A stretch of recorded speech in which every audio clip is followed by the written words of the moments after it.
Hi, I'm Miriam and Program Coordinator at MEC. And welcome to Metropolitan Energy Center's Powering the Present, Fueling the Future week-long virtual event. Today we're going to talk about our clean transportation programs and their impacts. As we watch, I hope you feel inspired to take action in your day-to-day routine and make a change. It could be something as small as turning off your car while you're waiting in the parking lot so you're not emitting excess greenhouse gases that cause climate change. No matter how big or small, together we can make a change. Stay tuned to learn more about our event next week, as well as how MEC has impacted transportation here in Kansas City. Because our world needs more people like you, someone who is willing to educate themselves, learn, and make a difference, because these small actions done by millions add up every day. If you would like to learn more about Metropolitan Energy Center's efforts to promote clean air, check out our nightly broadcast videos this week. We are also holding an exclusive virtual gala event this Wednesday, June 24th. If you'd like to pick up some cool gear, including a football signed by Patrick Mahomes, and support local energy sustainability efforts, check out our silent auction. Registration for the auction is free, and registration for the gala is $15. You can also learn more and support MEC's work by visiting our website, metroenergy.org. Tonight, we are joined by Michelle Romero, the National Director at Green for All, to talk about their work to build sustainable communities across the board. Hi, everyone. I'm the National Director of Green for All. My name is Michelle Romero, and I never thought I would be an environmentalist. I used to think that the environmental movement was for white hippie tree huggers, to be honest with you. I didn't understand how it affected communities of color and social justice issues that I cared about. But I soon realized that the environmental justice and climate justice issues are issues of racial justice, that for decades, low-income communities and communities of color have basically been the sites of some of the dirtiest sources of pollution, and that's not by accident. I know now that low-income communities and communities of color breathe some of the dirtiest air in the country, have contaminated water oftentimes in their communities, and are exposed to all sorts of toxins that increase health risks for cancer and asthma and pollution-related disease. And so at Green for All, we're fighting to build an inclusive green economy strong enough to lift people out of poverty. We advance solutions that address poverty and pollution at the same time and create a future that we all deserve. Right now, in the midst of a pandemic, we're experiencing a really serious health crisis. We're also experiencing a worsening economic crisis and ongoing racial injustice. But there is hope. We can actually create something that is better than before. The truth is, the old economy was already collapsing under its own weight and didn't serve our communities well. If we work together, though, and come together, we can actually create the future that we deserve. And so we do this work with partners all across the country. And if you're in the Kansas City metro area, I encourage you to check out the Metro Energy Center. They have a gala coming up and are doing some incredible work on sustainability in the local community. You can check out their silent auction, consider making a donation, find ways to volunteer with them or in the local community. And let's put people to work building a more sustainable future, and let's start in the communities that need it the most. Thank you, Michelle, and I hope you guys enjoyed Michelle's cameo. Next, Miriam and I are going to talk about our exciting projects that make headway with clean transportation to promote cleaner air and energy efficiency. I want to start off by talking about our MidAmerican Green Fleets program. This program is through Kansas City Regional Clean Cities, which is housed here at MEC.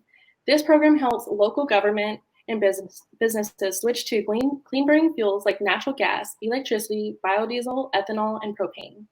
We achieve this by conducting an in-depth analysis over the fleet's vehicles by measuring returns of investment, operation and maintenance costs, emission reductions, and financial options for the alternative fuels available for different vehicle types. We have worked with Topeka Metro, analyzing their transit and shuttle buses and what kind of alternative fuels suit their needs.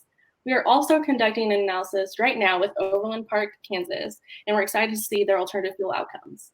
This program is especially impactful in urban areas because it reduces greenhouse gases and toxic air emissions, and it improves the air we breathe and curbs our dependence on petroleum. If you're interested in a green fleet analysis, contact me, Jordan, at metroenergy.org, or Miriam at metroenergy.org.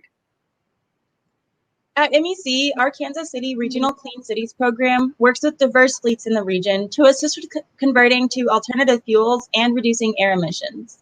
We work with all kinds of fleets, large and small, urban and rural, corporate and municipal. In addition to our green fleets analyses, we also administer financial incentive programs to fleets looking to cut costs as they transition to cleaner energy.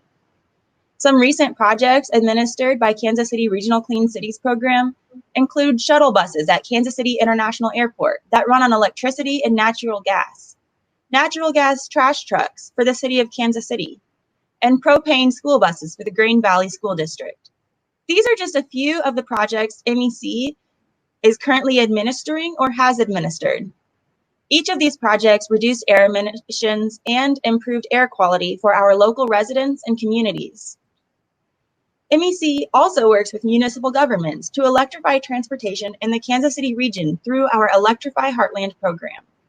Some of the projects that are part of this effort include coordinating ride and drive events for consumers interested in electric vehicles and building infrastructure to increase accessibility to electric vehicle charging for electric vehicle drivers and future electric vehicle consumers in Kansas City. MEC is currently seeking participants for the EV Watts project, a project to collect and analyze data on electric vehicles and chargers in the Kansas City region. This project provides participants with annual data reports that evaluate various metrics and that can be compared to other fleets. Additionally, participants will have the opportunity to contribute to a national database that will be used by governments, businesses, planners, and more. Project participation is free. If you are interested in participating, please contact me or Jordan. Thanks, Miriam. I bet those of you who are watching are wondering what kind of impacts these programs have made in the Kansas City area. Well, in 2019 alone, Kansas City Clean Cities and its partners eliminated over 14,000 tons of carbon dioxide through cleaner fuels, more efficient driving, zero and low emission technologies, and eliminating passenger miles traveled. From 2010 through 2019, we eliminated over 328,000 tons of carbon dioxide. Isn't that great? To put this into perspective, that equates to greenhouse gas cuts of taking more than 70,800 passenger cars off the road for a year. Or if you'd like to think about this in another way, that number equates to eliminating carbon dioxide from the burning of almost 760,000 barrels of oil. Or that equates to eliminating carbon dioxide from the annual electricity consumption of over 55,500 homes. That is just a small insight onto why we do the work we do. And that leads me to our next cameo video. Tonight we are joined by Serenity Speaks from Poetry for Personal Power. This organization empowers peers through arts, advocacy, and entrepreneurship. She is here to share her amazing poem, Feel the Change. Hello, my name is Serenity.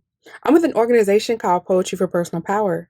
This organization is set up on artistry and advocacy. During this time of social distancing and COVID-19, we understand the importance of clean air and having clean air to breathe. I wrote this poem called Feel the Change, and I hope you like it. Thick. Black like the lives that don't matter, but this is not about race. This is about this place we call home, and here, all colors matter. On this map, you can feel this is more important than just this poem. This is life or death. This particulate matter can cause numerous problems to your health, like premature death, asthma, low lung function. It's hard to concentrate when you can't even breathe. This haze is so thick you can't even see damages to lakes, damages to streams, but this is not connected to the internet. This is the World Wide Web of interpersonal, connected human beings. This is important because smoke and smog has no remorse to its victims. It just leaves them gasping for air and clueless on how they got there. Its innocence is similar to the millions of children affected by respiratory problems every year.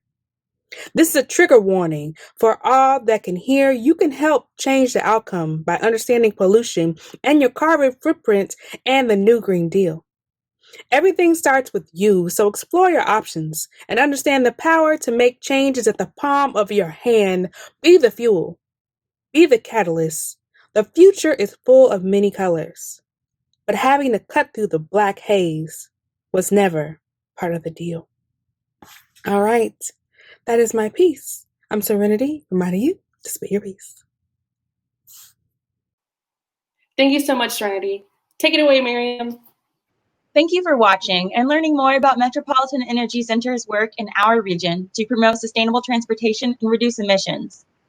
I would like to especially thank Ms. Romero and Ms. Wagner for their contributions to tonight's broadcast. If you would like to learn more about how your fleet can save money and reduce emissions, please contact me or Jordan at miriam@metroenergy.org or jordan@metroenergy.org. Thanks, Miriam. And as we come to a close, I'd like to remind you an immediate way to support all of our work. What we do is widespread across the region. This means everyone our mission covers is united in the quest of healthier air. You can join the far-reaching force for good. Click the link in the description to go to our Gala event where you can bid on silent auction items or leave a donation that will strengthen efforts to clean our air. Keep your eyes peeled for our video releases at 6 o'clock p.m. nightly until the Gala celebration on Wednesday. Each night we'll cover one more way that Metro Energy Center improves the air you breathe. Thank you and good night.